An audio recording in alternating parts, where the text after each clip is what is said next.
Yes, the best. Bibi, bugtong-bugtong. Pakikiligin ka niya. Tapos, bigla na lang siyang mawawala na parang bula.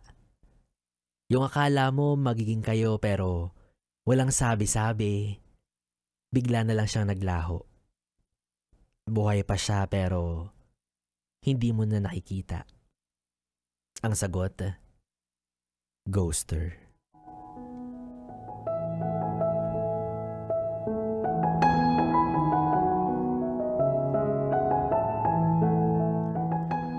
Bibi, naranasan mo na ba yung pakiramdam ng saya dahil may nakakapalagayan ka na ng loob na akala mo siya na?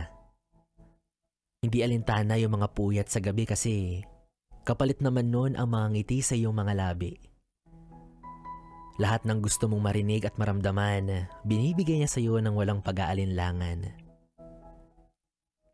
Ganyan yung tipikal na samahan ng dalawang taong nag-iibigan.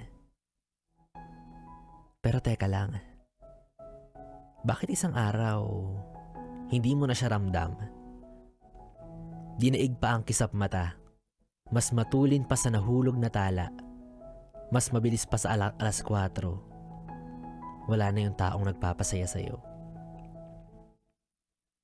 Walang paalam, ganun-ganun na lang, na para bang wala siyang panginangihinayangan sa pinagsamahan yung minsan ay parehas kayong nagiyang. Ba't ganun? Anong mali sa'yo? Saan ka ba nagkulang? May nasabi ka bang hindi niya nagustuhan? Hindi natin alam. Walang instrumento para makipag-usap sa multo. Kasi kahit anong tawag at text mo, hindi niya pinapagalaw ang baso. Wala na siya. Isa siyang multo. Isama mo na rin sa hukay yung mga alaala ng pinagsamahan ninyo. At kung sakali man na isang araw, bigla siyang magparamdam sa'yo, tumawag ka ng albularyo, tapos itakwil mo yung masamang espiritu.